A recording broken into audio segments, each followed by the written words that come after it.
We're going to deep dive for 8, 9, 10 minutes on one of the areas we kind of touched on in our chat that we just had about the America's Cup and being a year out from the start of the competition. One of the things I think is kind of interesting, and it's a sport business relating topic always, is the leadership piece, right? And so many people that we talk to in our podcast talk about how you learn so much more from failure than you ever do from success. But what about when you relate that to leadership and leading people in the dark days as well as the good times? Because, I mean, unfortunately, we come to this cup off the back of 2 previous ones where we haven't been, I'm not going to say lucky enough. That's not the right phraseology, but we haven't been able to convert those into wins. So how do you manage? How do you motivate? How do you inspire? How do you continue to lead people and still keep them up for the challenge of doing what is quite a difficult job, which is to win the America's Cup?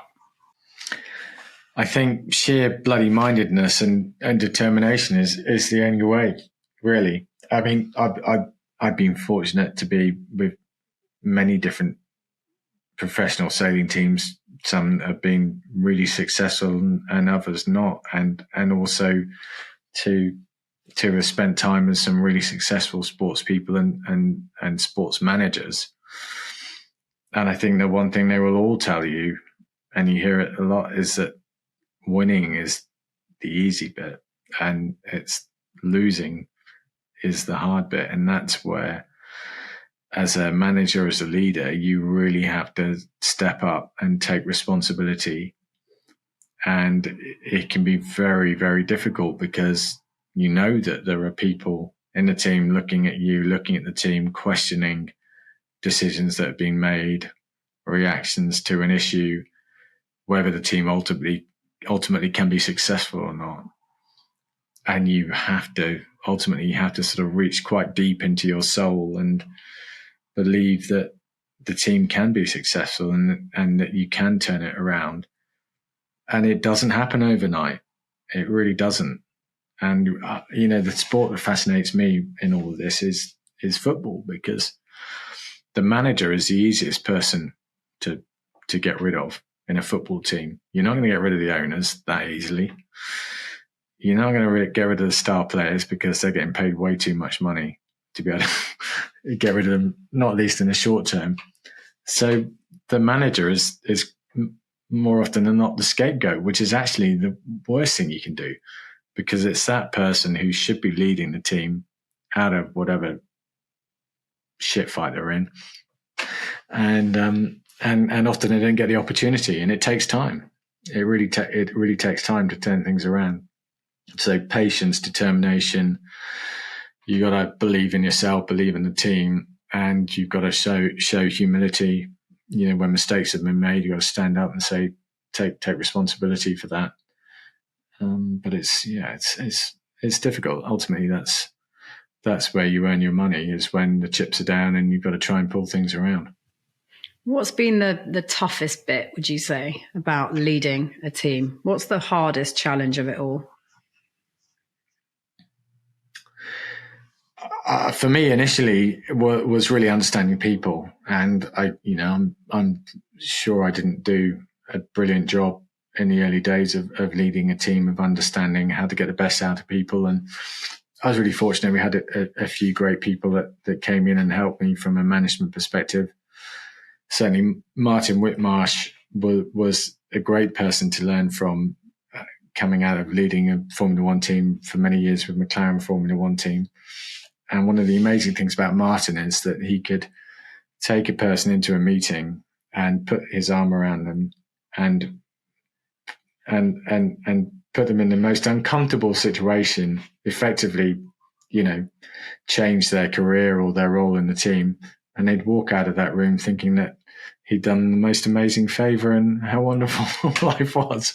And that's an incredible skill that you need to be able to do. That you need to be able to show people that you're supporting them, and it might not be actually the right thing for them personally, but that they're really supporting the team and it's the right thing for the team, and also in that individual's future development and growth. And that was a real eye opener for me in terms of building sort of camaraderie in the team and individuals within that team. So yeah, I've been very fortunate to work with some incredible leaders, again, people like Russell Coutts and Grant Dalton in the sport of sailing, very different personalities, but in their own way, incredible leaders who've been hugely successful. And you learn a little bit from every one of them, and hope that you can sort of in some way impart that experience onto your own team and do a half decent job. And how honest should you be as a leader with a team about where they're at and where they're going, and sort of when to give people kick up the backsides and when to put your arm around them? Because how do you separate the sort of the private feelings that you may have or harbor about a situation versus the public ones? I mean, the most obvious interpretation of that is if you've got to go and stand up and do a press conference and the chips are down and something's gone wrong and you've got to put the public face on, and then behind the scenes you feel very differently about a situation, and that message is communicated in a different way privately with the people that you're working with. But also you've got this piece of how much do you share of how you really feel about the situation with everybody? Do you just have a couple of people at senior management level that you confide in?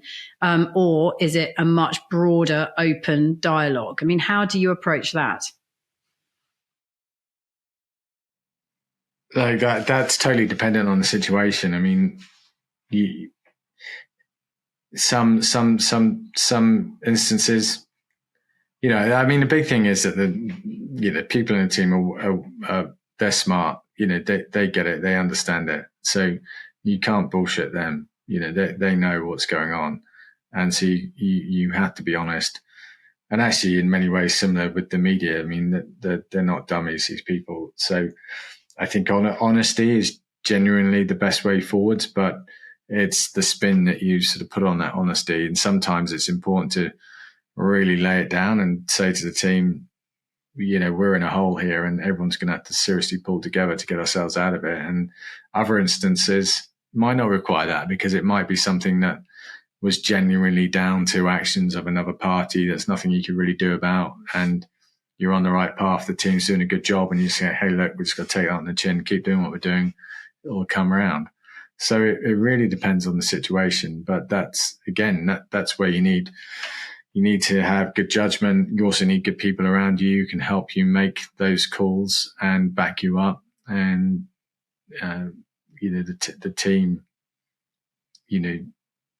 when you're in tough times, that's when you find out whether you got a team or you don't have a team. So if you were saying to people one piece of leadership advice, if you were giving one piece of leadership, advice, what would that look like? What would that be? You gotta have. It sounds obvious, but you gotta have really good people. You gotta have really good people around you, certainly in a leadership position, who are supporting you. You can rely on, to set the strategy and to go out and to run the team, run the campaign. And you have to trust those people. They have to trust you.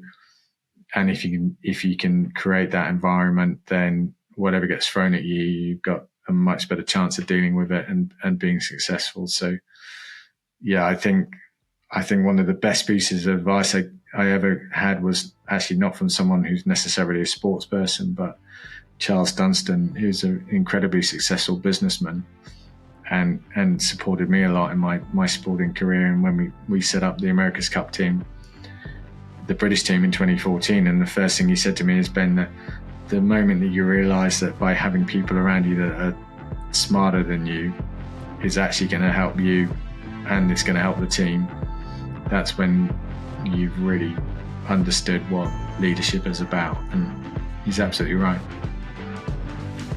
Perfect. Thanks, darling. It's all about performance, people. Get it?